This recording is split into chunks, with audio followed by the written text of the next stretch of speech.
much of what I have to say are things that I've said or written in the past, except the emphasis is perhaps different. The main point of my talk is going to be that we really need to rethink about what is the theoretical structure that we have at the back of our minds when we talk about corporate governance.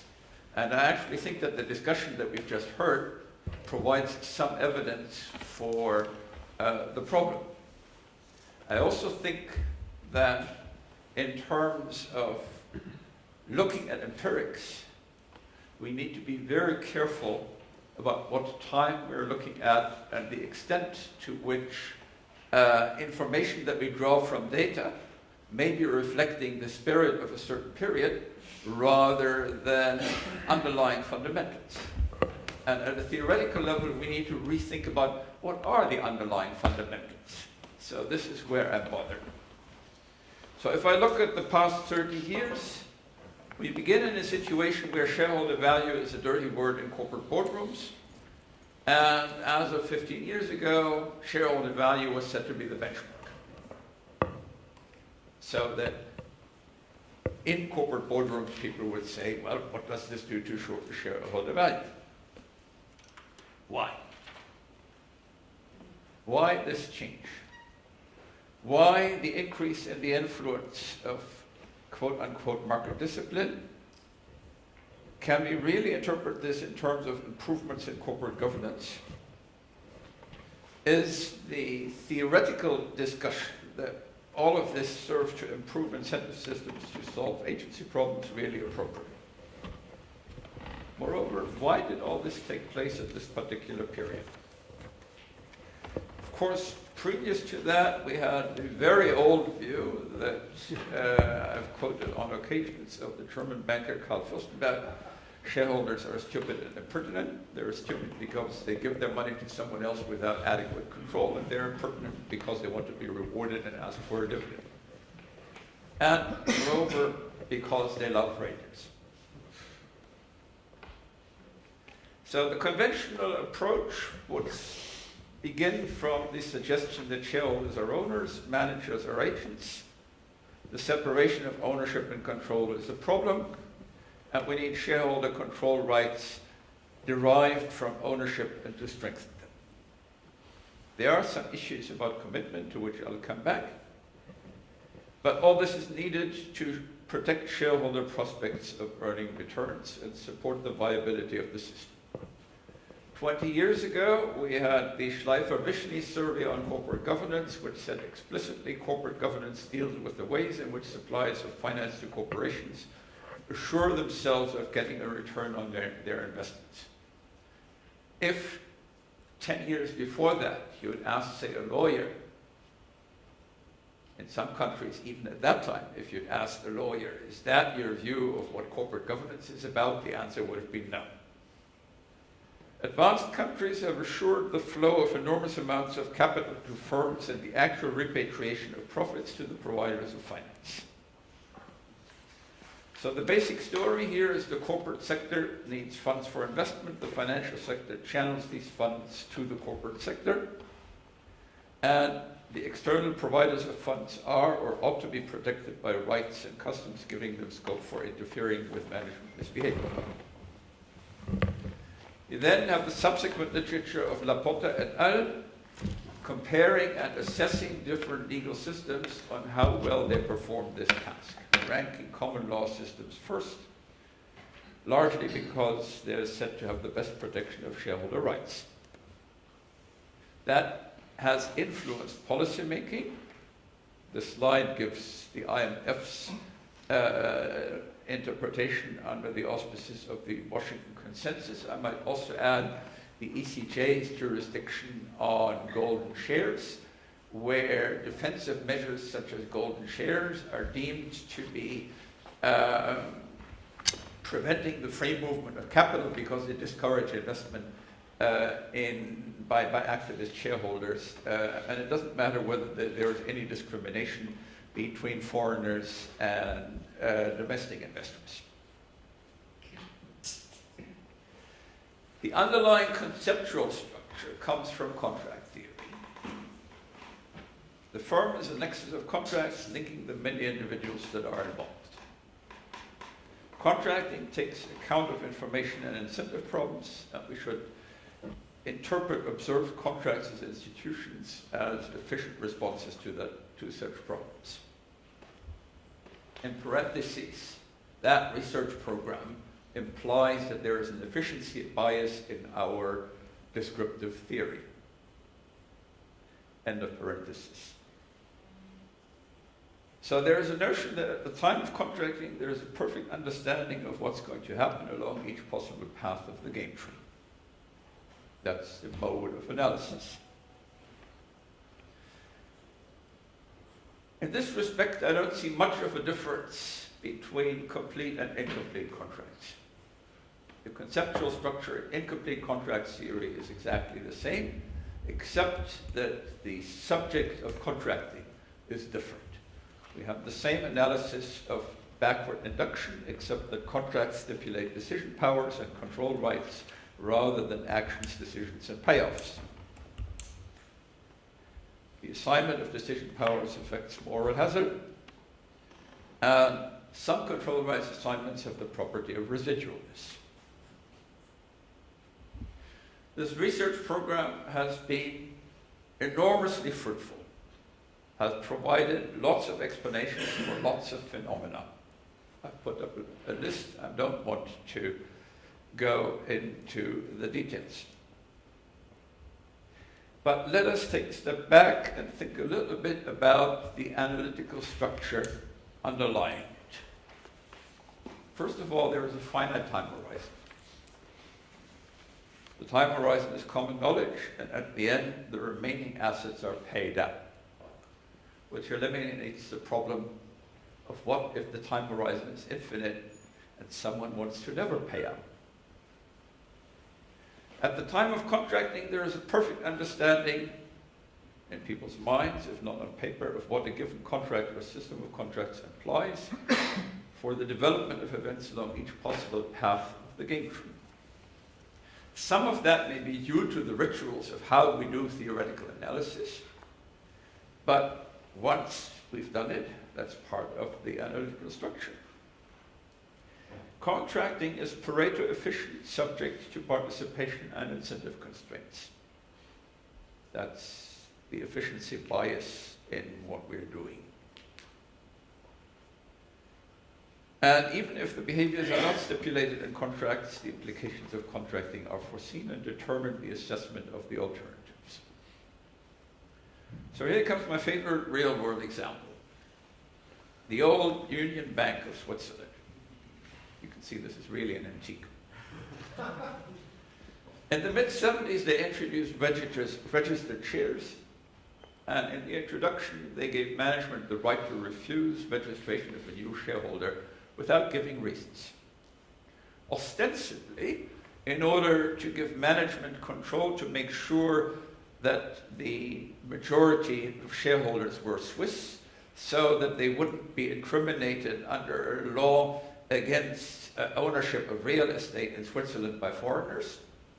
But of course, the discrimination Swiss, non-Swiss, did not appear in the charter. In 1990, they abandoned that and instead introduced a rule whereby one shareholder or group of shareholders acting in concert might vote more than may not vote more than 5% of outstanding voting rights. Then, after a maverick outsider had acquired lots of registered shares, they introduced a distinction, a new rule abolishing the distinction between registered shares and bearer shares, thereby eliminating the voting rights premium in the price of the registered shares. A few years later, they had themselves taken over by Swiss Bank Corporation, and then another decade later, they were insolvent except for a government bailout. How did this process take place? Well, by law, proxy voting of banks on behalf of their clients has to be in favor of management proposals, unless the client gives explicit instructions to the contrary. In the 1994 vote, all classes of shareholders, those that benefited from the change and those that were harmed by the change, voted together. And in fact, one large block of registered shares in the possession of the bank was sold to an outsider and repurchased per 9 months later at a price that did not reflect the loss in value coming from the change. And of course, the outsider, who got a nice premium for it, voted in favor of the bank management's proposals. So what does the example tell us? First point, the corporation enjoys permanence. Second point, most of the renegotiation was not actually about actions. I mean, there was a lot of renegotiation, all these rule changes that I indicated, not about actions, but about decision powers and control rights. And most of that in ways that could not have been anticipated. And all of that at the initiative of incumbent management, usually in the name of what they call social or economic responsibility, with applause from the entire political environment. And I mean, my description of this, to abuse Oliver Hart's term, this is a residual power. Not a residual right, but a residual power. Something that nobody has thought of before. They find they have a problem, they come up with a new idea and implement it. And there is very little resistance to it. So I think we should see a lot of these defensive measures as examples of, well, both inside the firm and at the level of lobby influencing the political system, as examples of incumbent management using the power that goes with incumbency in order to invent something new, exert a residual power, we might say residual power to embezzle, residual power to entrench, I don't know what to call it. From this perspective, the developments of the past 30 years, the ascendancy of market discipline, raise a puzzle. Why did it occur?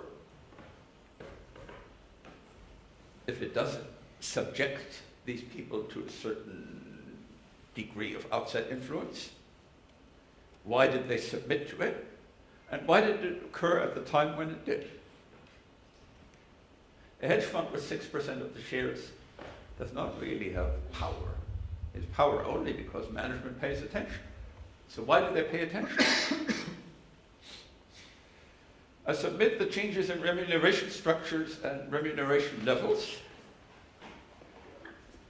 in the early 90s in the US and the late 90s in Europe made a difference. If we compare remuneration structures as of 1995 with remuneration structures as of 1990 as documented in Jensen Murphy, there is a huge difference. Incentives?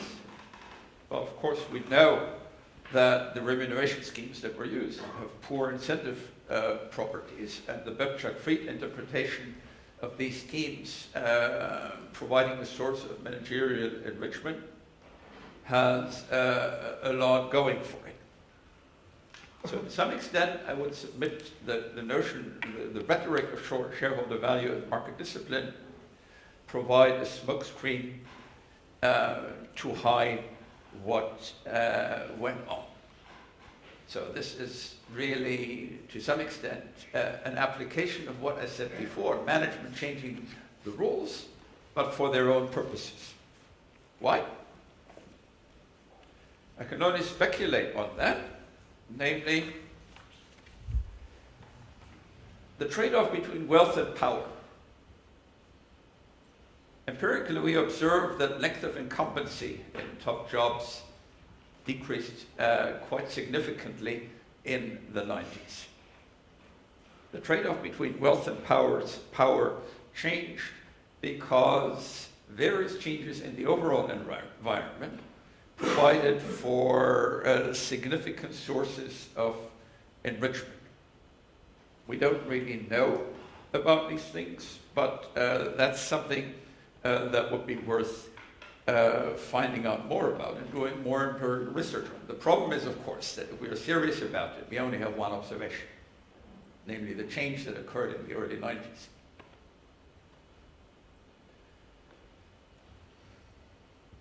So does all this matter? In talking about these things, we need to distinguish between descriptive and normative concerns. And outrage does not really help very much. Descriptive analysis. And here I see a link to the previous paper. The institutional arrangements that we have are a result of evolution rather than contraction. And we need to ask ourselves, in terms of evolution, what are the constants and what theoretical framework do we have in terms of actually imposing structure, analytical structure on evolutionary processes in this context. Commitment technologies are a major factor. To give a very simple example, in the paper with Admati and De Marzo and Fleider on the lever-ratchet effect, we find that sort of the simple trade-off theory, even including agency costs of government of corporate funding, becomes very problematic if you think about the dynamics in the absence of commitment to future funding decisions. And we have no structure that the theory gives us on the mixes that we would see at any one point, unless we take account of the fact that these are driven by history. Choices are not based on backward induction. How do we think about that? Open-endedness of the time horizon. We don't even have a theory of outside share finance, dispersed outside share finance with an open-ended horizon. We have the big discussion about the investment allocation. That was Schleifer. Too much management power implies a scarcity of investment.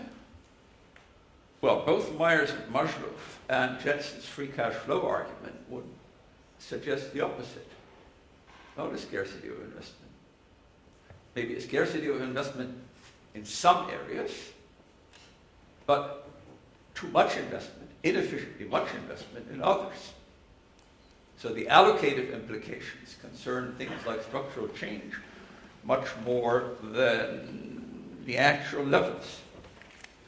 But then going back a century, if you read Chandler on the Second Industrial Revolution, he found managerial power is wonderful because it prevents those capitalists, those shareholders, from interfering with corporate growth and overall economic growth. Saying basically the problem in the UK in the second Industrial Revolution was too much shareholder power from concentrated ownership.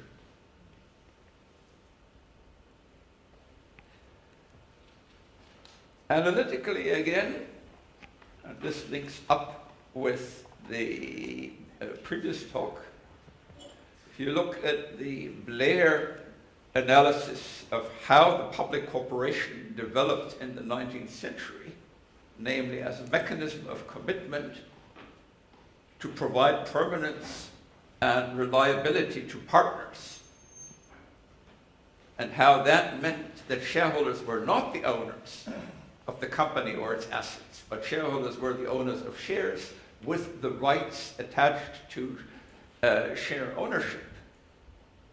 Well, that leads one to question the contract theoretic paradigm again. We don't have a good theory that of what commitment powers actually we need. That's it. They include a potential replacement to that theory, an alternative way of thinking about governance, and they drop some hints as to how we should perhaps pursue what sort of research agendas might be interesting in the future. So I'm going to try and cover all three of those. I realise I've set myself quite a high hurdle because some of the stuff that appears on these slides didn't actually appear in Martin's presentation. So let's see how far I get. But let's start by talking about the way that Martin characterizes and criticizes a traditional perspective on corporate governance. So the way that I teach students corporate governance is I say one day an entrepreneur wakes up with a really good idea, goes around looking for someone who's got capital and finds a financier, and the two of them come up with a series of arrangements by which money flows to the entrepreneur and the financier gets some things in return. Many of those things are cash, but some of those things are control rights and so on. And then somehow the entrepreneur turns into a firm which has all the usual contractual counterparts, and the original agreement between the entrepreneur and the financier governs the way that the firm is organized, and the financier has some power to control the firm. So the idea behind this, and all the papers that blew me away as a graduate student that Martin's criticizing, is that the extensive form here is common knowledge. Even when we can't contract on stuff, we sort of understand what we can't contract on. And corporate governance procedures are designed ex ante as far as possible to maximize surplus, and to the extent there are contractual gaps and informational problems, corporate governance mechanisms should reflect them. So essentially, it's designed through a process a little bit like backward induction. So what does the financier need to implement corporate governance? Well, in traditional models of corporate governance, the financier understands that what's going on inside the firm is something that he or she doesn't understand, so he requires information and some control rights that will allow the financier to intervene if the firm's not doing what the entrepreneur originally promised it will do or is not following its charter. And of course, the original charter probably contains rules for changing the charter and so on. Okay, a good deal of corporate governance research since then has looked at how institutions affect the way that information is gathered and the way that control is exercised. And one of the papers Martin sent me contains quite a long discussion of the traditional divide in corporate governance literature between bank systems and market systems. So bank systems in direct funding, in the sense that the people providing the funds give it to the bank and then the bank hands it over. But on the other hand, the bank actually intervenes directly in the operation of the firm, and banks do delegated monitoring in some sense. So, crudely speaking, one might think of a bank system as one in which there are huge economies of scale in information production, but only one or a few institutions are gathering it. Or one could compare that to a market system where funding is direct from the people who are exposed, but they have very little direct control and they rely upon price pressure and other devices to ensure that the firm sticks to its promises, and there are many signals out there. So there's an interesting discussion in one of the papers of whether information gathering here is about wealth transfer or wealth creation. Okay, so as you've just heard, Martin is skeptical of many elements of this story. He says, look, why don't we start by thinking of the firm as a place where people engage in contractual interference, so customers, workers, politicians, financiers. But actually he argues that much of corporate governance is similar wherever you are, whether you're in a bank system or a market system. So let's just think first about financiers. And the key point of his papers is that actually what happens inside the firm is not generally entirely anticipated ex ante and isn't entirely contracted ex ante. And the rules of engagement within this nexus between the firm and the workers and the customers are incomplete, they're highly contested, and to a very large extent they're historically determined. So if we want to understand firms, we need to understand the very long-run processes by which these rules of engagement appear and by which they evolve. And right at the heart of that process is the firm's management. So the sort of counter-theory that Martin's putting forward is one that places management front and centre. The management has a huge amount of power because, of course, it actually controls the firm's resources. So it steers the firm and it manages not just the firm's resources, but it manages power relations within this box that I've got representing the firm. And one of Martin's key points is that management a lot of the time is actively working for control, or at least to insulate itself from the control that investors want to exercise over it. And it does that by managing inside a coalition. So the manager is the ultimate insider, but it finds ways of bringing people it would like to control onto the inside to give them a stake in the status quo. And it has a lot on its side as it attempts to do that because it has a great deal of incumbency power and it has a great deal of permanence. So what sort of things does it do? Well, perhaps it might say to the workers, if you fall into line, you'll get some job protection. It tells banks, look, vote with me and don't monitor me too well. I'll give you lots of collateral and I'll provide you with opportunities to cross-sell stuff to you, like investment banking services. And it says to politicians, if you give me poison pills or you give me proxy voting rules that massively bias the system towards my recommendations, I will be a shell for politically expedient activity. So this conceptualizes the firm in a more political science sort of a way as not a contracting device that's designed to achieve something that ex ante is clearly efficient, but as a place where insiders and outsiders engage in a perpetual power struggle. And there is some sort of ongoing dynamic through which the rules of engagement evolve as that power struggle manifests itself. Who's on the outside? Well, it's the market financiers, the shareholders. They're dispersed, they're not well informed, they don't have direct power. So a good deal of what management's doing, oh my word, a good deal of what management's doing is squeezing outsiders, and that means squeezing shareholders. That's not to say that institutions don't matter. They're fluid and they're endogenous and they're historically determined, but they do have an effect. So it turns out, and Martin reasons that very dispersed shareholders may have more lobbying ability for reasons that in 5 minutes I can't possibly explain. And he talks about stakeholder management in interesting terms. Corporate politics and politics in general is very often understood in terms of existing voting blocks, i.e. political voting blocks. So we make decisions based on what's going to happen to the existing firms, the pot stall that still works in the UK, and we don't think about the stakeholders who will emerge as new firms emerge. Okay, so in 5 minutes, let me talk a little bit about some of the research agendas that come out of this. The first is this story mitigates against share financing, because share financiers must understand they're outsiders and they must know over time the system will evolve to screw them, because everybody else in this nexus is attempting to screw them with the manager's acquiescence. So we get an alternative sort of pecking order theory. We have a pecking order, but the pecking order theory isn't one about managing adverse selection problems. It's one about avoiding outsiders, because outsiders are irritating. When we bring outsiders in, they start demanding control rights, and then we have to start trying to disenfranchise them. So the things that we prefer are the things that are most inside, not for, in this story, not for efficiency reasons, but for power reasons. And that means that we have to rethink what financing is about. It's going to be incredibly hard to raise outside equity finance when equity financiers understand that they're outsiders, particularly in institutional systems that evolved over time to support the insiders, like Martin suggests the German system. He contests the idea there's a main bank system. So finance is therefore about transferring resources between coalitions of insiders, which basically means firms.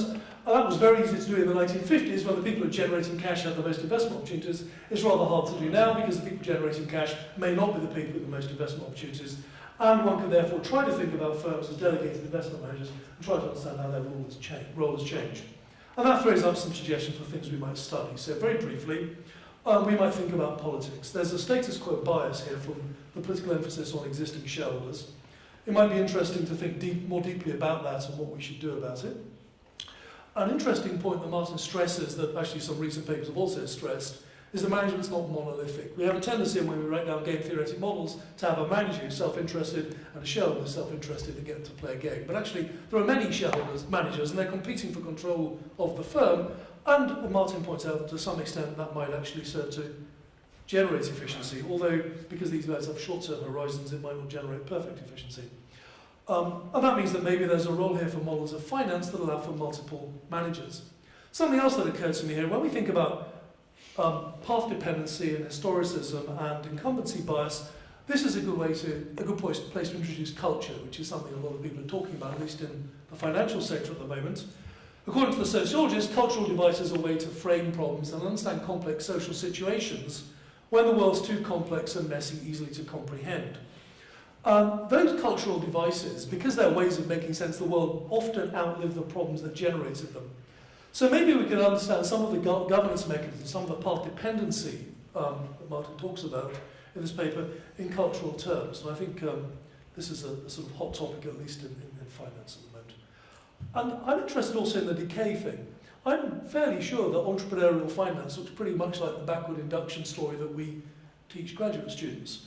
And over time, there's some slippage, as Martin says, and insiders work quite hard to disenfranchise outsiders. So understanding the ways that path dependency establishes itself and the ways that managers can subvert the original intent of a contract is a reasonable goal for study. I'm also sort of interested to understand how a system, brilliant,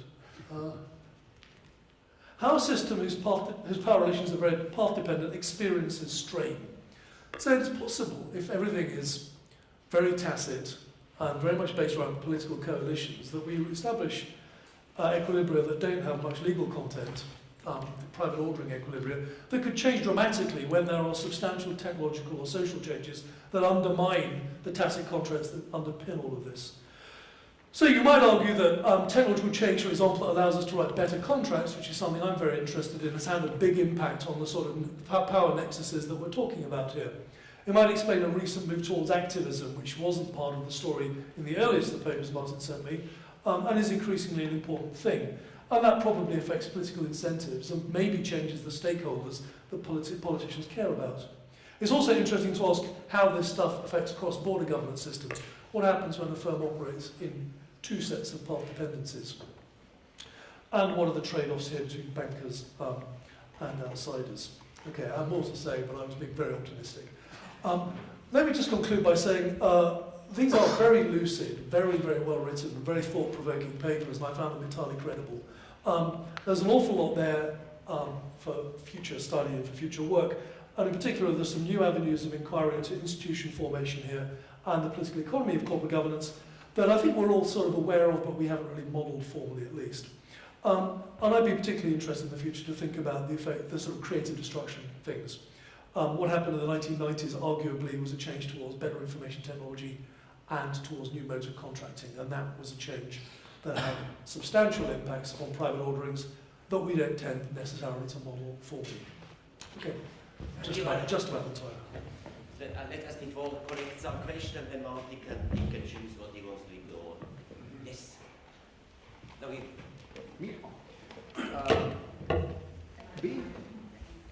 thank you. Being persuaded that control and adaptation corporate governments matter nearly as much as agency costs, I'm very sympathetic to the point you made that the residual powers of those who control management, controlling shareholders, consist in invent something new when you need it and lobby the government to support it. You said you defined this residual power of management, and I would add also controlling shareholders as the ability to invent something new when you need it to adapt the corporate governance structure and lobby the government to support it, right? Well, what puzzles me is that sometimes this works and sometimes it doesn't, and I wonder whether we should make more research on this. And I want to give two examples. They're related with each other. First, the incorporation of Fiat Chrysler around on wheels. Allegedly, the Agnelli family tried to get loyalty shares in Italy. They didn't get it. They moved to a jurisdiction where they could engineer that.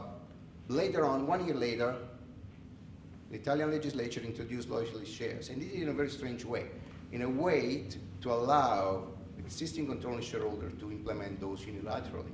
So in an easier way than the Agnelli family did. Thanks to the initiative of two of us, namely Luigi Zingales and Luca Enriquez, this was stopped 6 months later by revolt by international institutional investors. So the Italian government didn't manage to do what, for instance, the French government did with Renault, namely to change the governance structure in such a way as to have uncontestable control. So I see that what you claim is actually happening sometimes, but sometimes it doesn't work. And I wonder whether this could help to get controllers to commit better towards outside investors. Okay. And can I ask to try to keep the questions a bit on the short side? Brigitte Jahar from the House of Finance at Goethe University in Frankfurt. One major building block of the contractarian paradigm is shareholder power in questions of choice of law. If you look at the German situation, for example, or the continental law situation, corporate governance codes play an increasing role, and that means that management picks the rules of the game. So now I'm wondering, number one, does this increase incumbency power of management in your view? Number two, it could be that cultural factors enter increasingly into the equation because management may consider other reasons for complying with corporate governance codes, for example, public opinion, there are social motives, there are a broad variety of reasons for complying with corporate governance codes. I'd just like a little clarification on one of your basic assumptions toward the end, that managers steal, which is the CEO compensation point. And if you look at the data around the world, capital shares of corporations are at all-time highs, which suggests they're operating extremely efficiently, and that is net of compensation. To the extent compensation has gone up for CEOs, it has not hurt shareholders. In fact, capital shares are at an all-time high, and anybody who criticizes that has to come to terms with that fact. Okay, let's Martin. Okay, thank you very much. You've expressed many things much better than I could have done. On a few points, of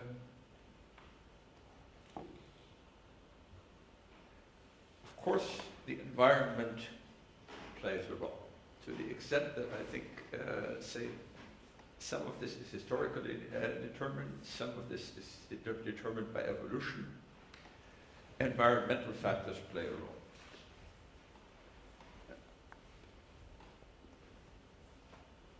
Let me give an example.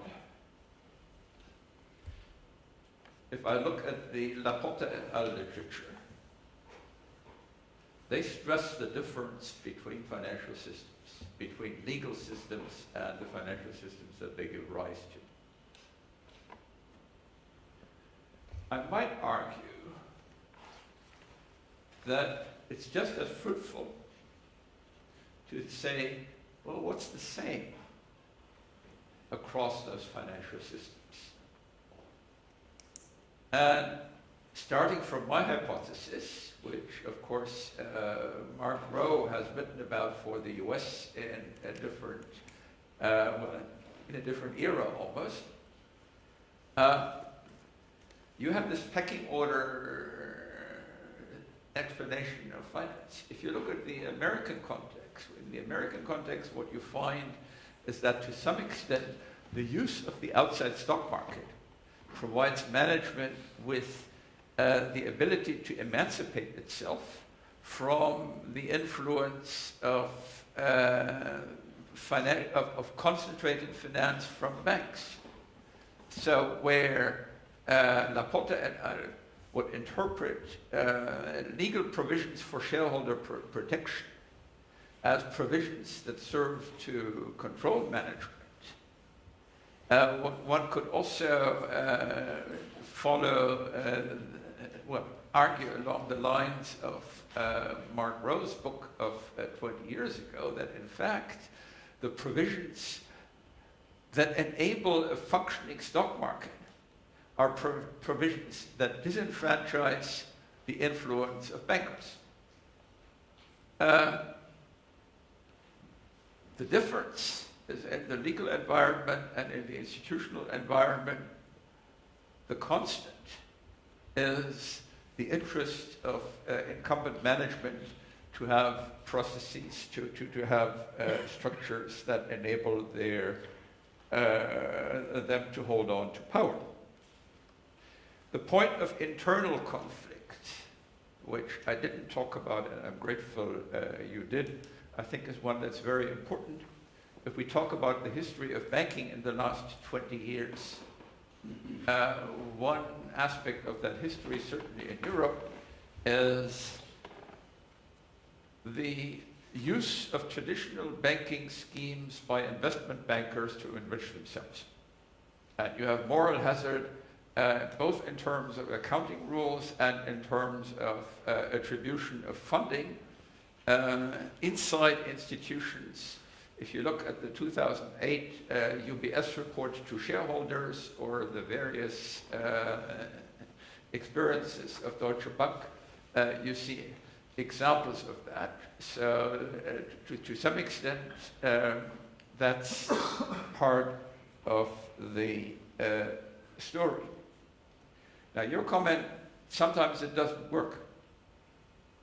That's well taken, which suggests that as part of a more evolutionary approach, to what extent are the things that we see the result of past evolution. We need to focus on when does it work, when doesn't it work. I suspect that in that respect, the experience of the past 30 years, with, to some extent, corporate management, certainly in Europe, trying to emancipate themselves from the being tied to local stakeholder constituencies in the political system, in the labor system, and more generally in their local societies, that would provide lots of evidence on what succeeds and what doesn't succeed, because obviously some of these people didn't know what they were getting into. I mean, in the case of German top management, you had this wonderful experience in the late 90s. They all were in favor of moving towards shareholder value and globalization. And then when they saw the Vodafone Mannesmann take over, they thought, this is wonderful, this provides us with lots of riches. And were outraged when these bonuses became the subject of court proceedings. But before the government changed the law on takeovers, they had second thoughts, went to the chancellor and said, we can't do it that way. That might make us lose power from one day to the next. So the law actually resurrects the formula that in a takeover battle, there is no neutrality required, nothing like fiduciary duty. It's just they must see to it what's best for the company, mind you, not for the shareholders, but what's best for the company. And they prevented the European takeover directive from being passed the way it had been introduced into the parliament. So that's an example where people don't understand the forces that they unleash and then try to scramble back.